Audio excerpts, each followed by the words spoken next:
안녕하십니까. 또 한 달 만에 또 여러분들 뵙게 됐습니다. 요즘 바빠가지고, 옛날처럼 이렇게 재작년까지만 하더라도 좀 많이 찍었는데요. 너무 지금, 증권시장이 지금 요동을 쳐서 거의 지금 시간을 못 내고 있습니다. 그래서 오늘 잠시 한 2, 30분 시간이 나서 여러분하고 또 이제 짧게나마 좋은 정보를 전달할 수 있는 시간을 갖겠습니다.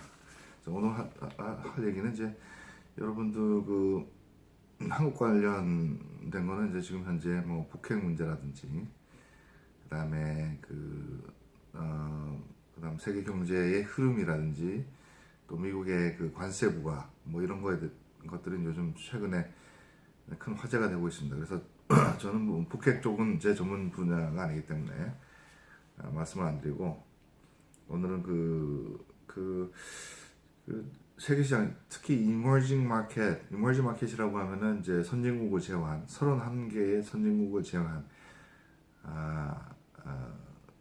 새로운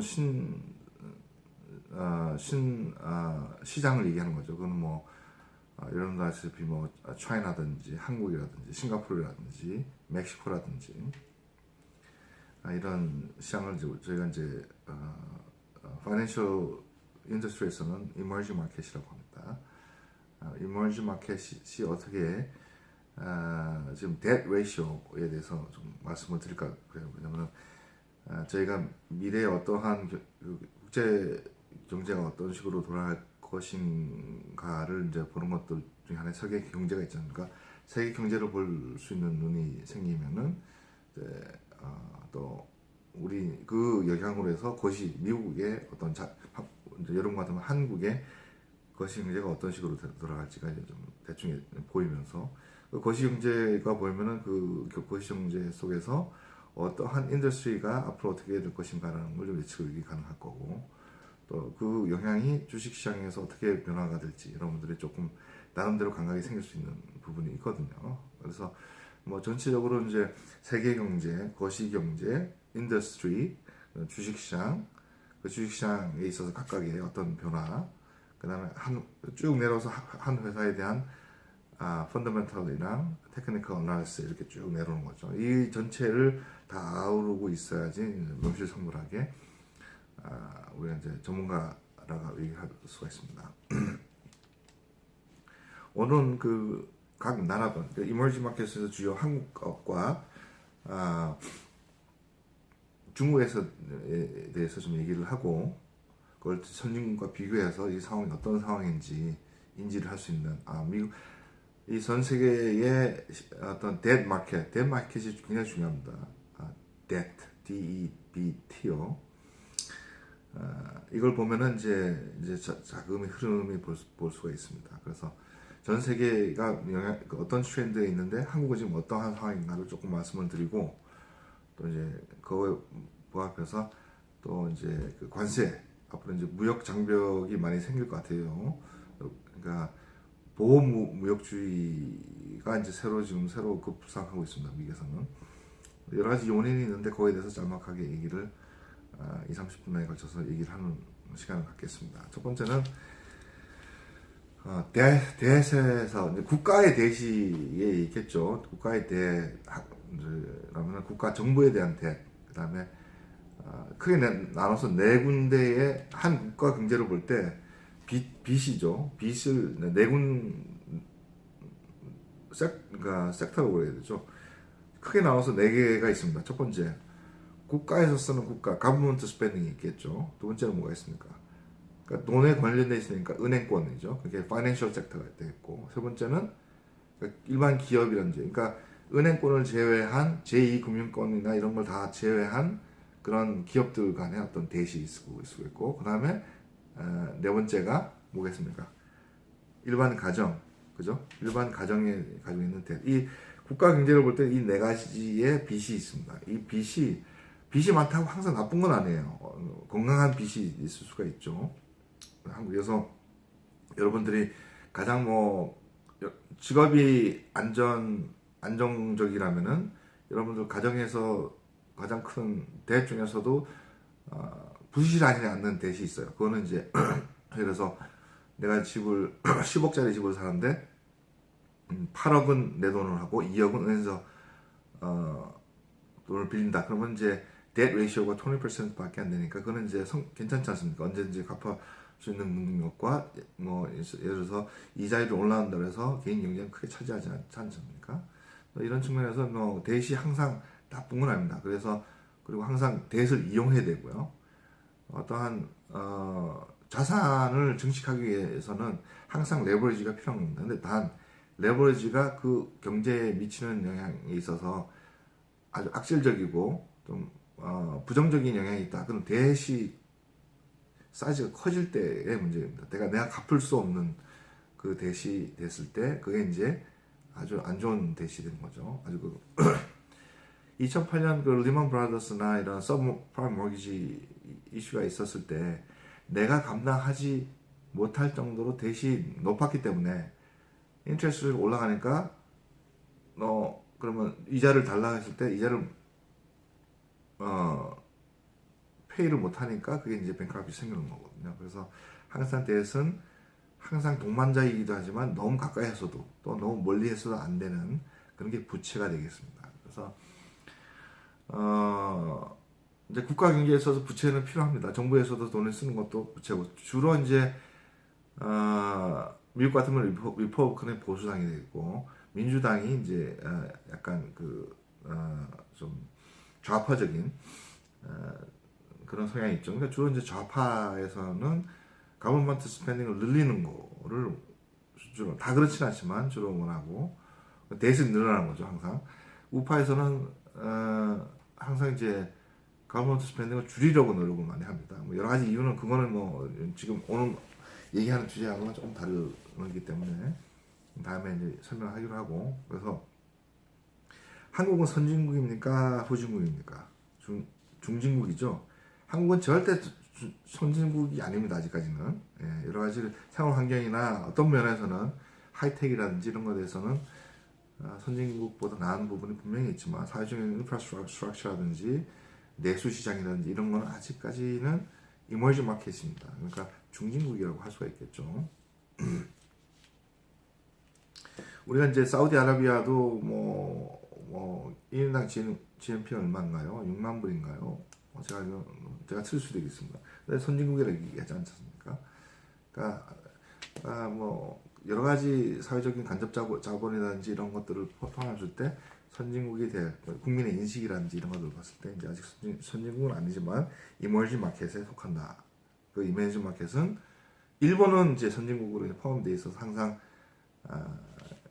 이제 어떤 결과물이나 어떤 통계를 낼 때 일본은 항상 선진국과 같이 포함이 되어 있습니다. 이제 항상 이제 특히 이제 미국 파이낸셜 인더스트리에서는 한국을 볼 때 이머징 마켓, 중국도 이머징 마켓입니다. 이렇게 지금 보고 있습니다.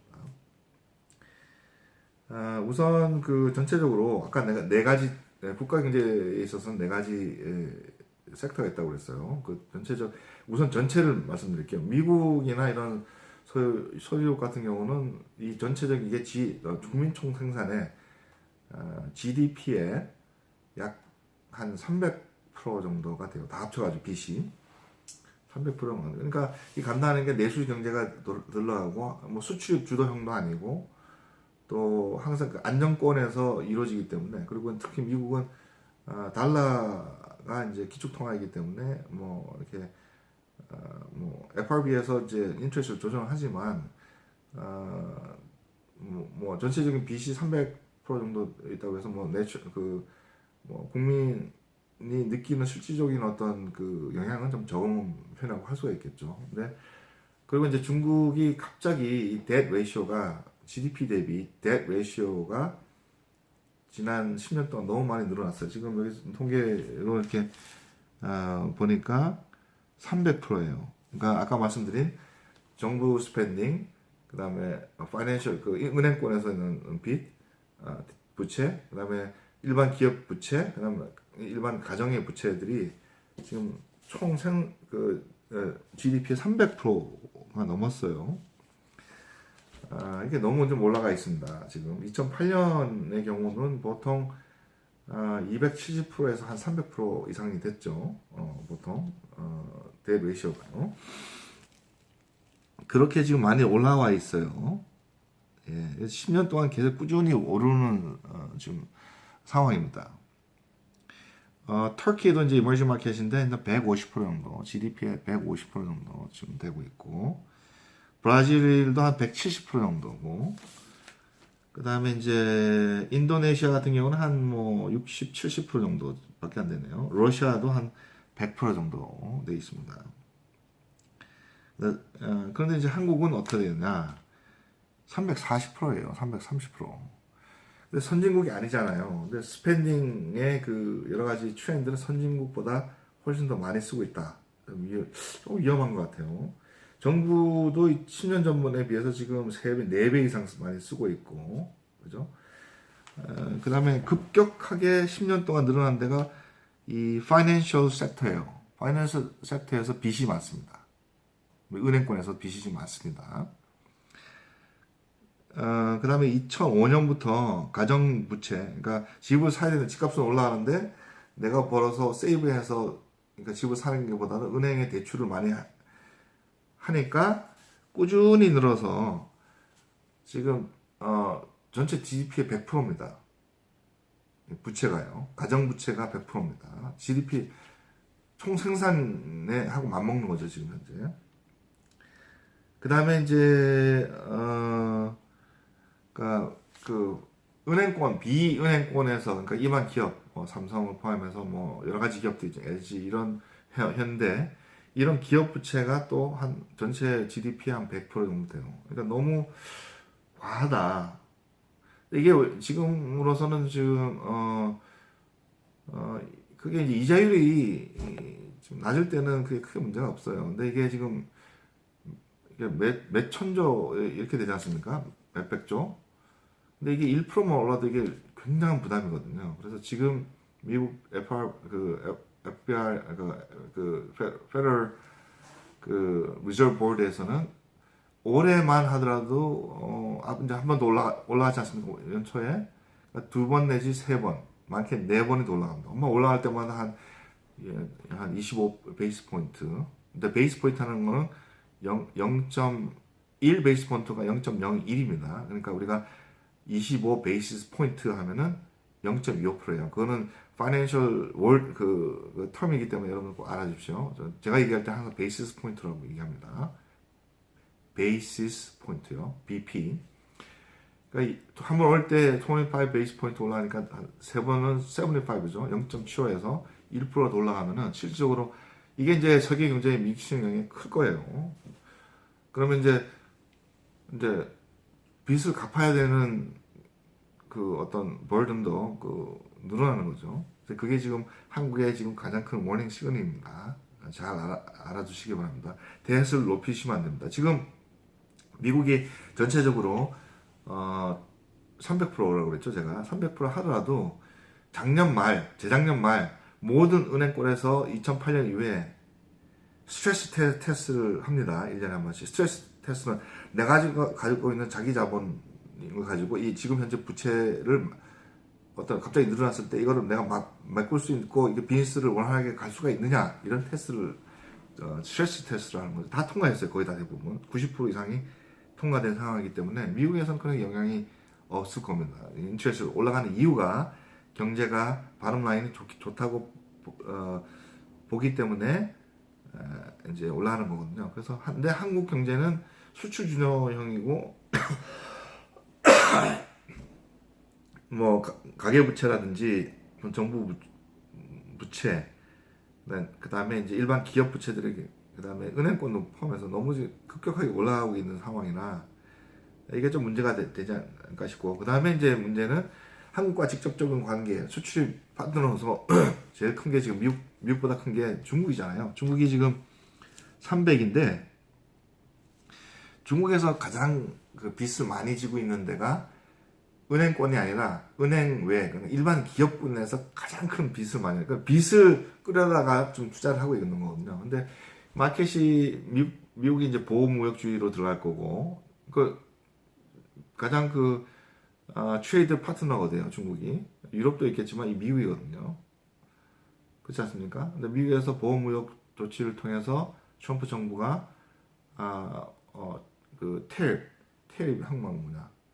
테립 죄송합니다. 테립을 붙이기 시작하면은 이게 굉장히 이제 경쟁력이 떨어지게 돼 있어요. 그러면 그게 어디로 영향이 가냐면 중국 전체적으로 그, 그 성장 속도가 둔화됩니다. 성장 속도가 둔화되면 투자가 둔화되겠죠. 투자가 둔화되게 되면 돈이 어떻게 되겠습니까? 구하기가 더 힘들어집니다. 그러면 이제 펄치징 파워가 없어지기 때문에 한국에서 수입하는 최고급 제품, 화장품이나 이런 것들도 줄어들겠죠. 여행도 줄어들 것이고, 그러면 이제 한국에 직접적인, 그러니까 미국은 보호무역주의를 하고 있고, 중국은 앞으로 경제가 좋아지는 것 상보다는 안 좋아질 가능성이 훨씬 더 지금보다 큽니다. 여러 가지 요소들이 많기 때문에. 그럼 한국 경제는 양적으로 이제 아주 힘들어지는 거죠. 여러분들은 앞으로 10년 동안은 굉장히 어려지고 리세션이 일어날 가능성이 제가 볼 때는 굉장히 크다는 거. 그렇다고 해서 막 그렇게 희망이 없다 이런 거라고 할 수는 없어도 좀 더 긴축 재정을 해야 됩니다. 가정부터 시작해가지고요. 2008년에 있었던 IMF 상황이 다시 오지 말하는 법이 없어요. 지금 부채 상황 봤을 때. 그리고 물론 뭐 박근혜 정부 이전에도 했고 뭐 좌파 우파 저는 뭐 그렇게 관심이 없습니다. 근데 어떠한 정권이 들어가더라도 이 경제만큼은 진짜 세비한 사람들이 해야 돼요. 이게 진짜 전략가들이 있어야 되는데 영어로 하면 I doubt it. 지금 문재인 정권에서 지금 얘기하는 것들은 이제 부채를 늘려나는 건데 저번에도 말씀드렸지 않습니까? 제가 한 달 전에 말씀드렸어요. 이제 그 최소 인건비를 올리게 되면은 어떠한 영향이 있는지 제가 말씀드린 그대로 지금 되고 있지 않습니까? 여러분들이 이제 필수 한 80개 항이 있어요. 그러니까 서민들이 꼭 이게 먹어야 되는 거, 해야 되는 거 이런 것들은 다 올라갔다고 하더라고요. 좀 해보니까. 그렇죠. 지금 그거는 뭐 이게 뭐 1 플러스 뭐 1은 2다 이거하고 똑같은 개념이에요. 그러니까 올라가게 돼 있습니다. 예. 그렇죠. 이제 그렇게 이제 그걸 또 막으려면은 또 공무원을 더 많이 뽑아야 되고 또 여러 가지 또 씀씀이가 더 많아질 거예요 앞으로도. 또 북한까지 저렇게 했으면 북한에다 또 뭐 어떤 경제적인 협력을 하게 되면 좀 더 스pen딩이 더 많아질 거고 그러면은 사실 지금의 부채 상황에서 한국에 있는 지금 정부 부채라든지 정부 부채가 GDP에 비하는 한 40% 정도밖에 안 되는 아직까지는 그래도 큰 겁니다. 지금 12, 3년 전에는 이게 한 3, 4%, 4, 5% 정도밖에 안 되는 거거든요. 근데 4, 5%까지는 더 됐군요. 하지만 지금 굉장히 많이 늘어나고 있다는 건 좀 워닝 시그널이 되겠다. 그런 게 지금 현재 지금 이머징 마켓 특히 이제 중국이라든지 한국 경제에 미친 영향이 있을 것이라는 것이 지금 예측이 됩니다. 여러분들 제가 구체적으로 말씀 안 드려도 이게 지금 앞으로 몇 년 동안은 힘들겠구나 이런 느끼죠. 제가 말씀드린 것처럼 보십시오. 한 1년 있다가 한번 보십시오. 제가 드리는 말씀이 맞을 확률이 굉장히 클 겁니다. 자, 그럼 두 번째 또 한국의 문제가 뭐냐면은 트럼프 정부가 이제 보호무역주의로 들어왔었죠. 여러분 저번에 말씀드렸는지 모르겠는데 국가 간에 수출입을 하게 되면 거기에 있는 내가 얼마나치를 팔고 얼마나치를 수입을 했다는 게 이제 딱 뜨는데 그걸 이제 미국에서는 Balance of Payment라고 하는 게 있습니다. Balance of Payment 여러분 찾아보십시오. 국가 간의 무역 수지를 내가 너한테 얼마 수출하고 내가 너한테 얼마나 수입을 했다 이런 게 이제 그게 그 밸런스 시트입니다. 그 밸런스 페이먼트라는 게 있어요. 그 사실은 미국 경제는 밸런스 페이먼트 무역 수지에서는 항상 적자가 난 경제예요. 전통적으로 지난 40년 동안 그렇게 해왔어요. 왜냐면 우선은 달러 베이스잖아요. 기축통화국이지 않습니까? 달러로 페이먼트 결제를 해야 되고 결제를 해주기로 하고 모든 나라에서 달러로 결제하기를 원하는 것이 기축통화국의 역할이거든요. 그게 그 힘의 균형을 유지를 하는 거 아닙니까? 미국 제1 경제 규모가 세계에서 제일 크니까. 뭐 여러 가지 정치적인 이유도 있겠지만, 근데 지금 근데 수출에 있어서 너무 미국 경제에 있어서 피해를 많이 보는 그런 인더스트리에서 예를 들면 철강이거든요. 지금 뭐 미국에서 생산되는 차들이 잘 팔리지가 않지 않습니까? 그죠? 디트로이트 보면은 저는 가보진 않았지만 그 갔다 온 사람들 얘기 들어보면은 이게 예를 들어서 강남인데 강남에 테러널을 쭉 가고 있는 테러널 반이 다 비어 있는 거예요. 사람도 안 살고 관리도 안 하고 다 죽어 있는 거예요. 텅텅 비어 있고 사람도 걷는 사람도 없고 반은 조금 사람들이 있고 밤에 보면 거기는 거의 귀신이 나올 정도로 까맣고 테러널 쪽은 또 괜찮고 그런 지금 상황입니다. 지금 아내가 뭐 그죠 관리가 안 돼요. 돈이 없으니까 건물은 지어놨는데 지금 그런 상황입니다. 근데 그렇게 이제 해서 이제 많은 철강 관련 업체 그런 그 어떤 그 직원들이 많이 떠났죠. 근데 그런 것들 피해를 수십 년간 보니까 이제 좀 이렇게 좀 더 보호무역주의를 하는 것 같아요. 근데 그런 것이 저는 이제 미국에서 이제 생활하고 있는 사람, 미국 시장에서 보면요, 한국 시장에서 보면은 쟤네들 왜 그러지? 우리도 싼데, 우리도 힘든데 이렇게 하는데 좀 보면은 자 이런 주의가 있습니다. U.S. protection is low라는 게 있어요. 그러니까 관세를 미국이 많이 붙이느냐, 아니면 한국이 많이 붙이나 봤을 때 지금까지요. 미국은 관세가 뭐 물론 어떤 특정한 업계를 얘기할 수는 없고 전체적인 거예요. 평균 보면은 3% 정도밖에 안 됩니다. 관세 붙이는 것이요. 일본이 한 4%, EU가 한 5%, 캐나다가 한 7%, 6%, 7%고요. 싱가포르가 한 8%, 한 9% 됩니다. 관세를 붙이는 것이요. 근데 한국은 몇 프로인지 아세요? 뭐 미국에서 수출 뭐 한다 하면은 물론 어떤 그 성품에 따라 좀 다르겠지만 전체적으로 봤을 때는 미국이 해외에서 들어오는 물건을 한국에서 관세를 얼마나 붙이냐면은 14%를 붙여요. 지금까지 그렇게 했단 거예요. 근데 갑자기 가만 보세요. 내가 미국 사람인데 니네들은 14% 붙이는데 우리는 3%밖에 안 붙이지 않느냐. 근데 그래 한국은 우리 형제 국가니까 좀 이렇게 좀 챙기자. 그리고 우리 딴 데서 좀 뭐 무기도 좀 사가면 되지 않느냐. 뭐 이런 식으로 해서 왔는 게 그러니까 비정치인 출신인 트럼프 이 사람부터 볼 때는 이게 말이 안 되는 거예요. 야, 니네들은 14% 붙이고 우리는 3% 붙이는데 야, 우리 직원들은 지금 자합도 없는데 말이야. 이게 너무한 거 아니냐. 우리도 너만큼 아니어도 좀 붙이겠다. 이런 얘기입니다. 지금 사실. 미국에 이제 보면은 이제 그게 있습니다. 여기 이제 피츠버그에 여기 피츠버그에 동부에 피츠버그도 있지만 여기 이제 소배도 있습니다. 그러니까 한국의 포스코라는 데가 있죠. 포항제철.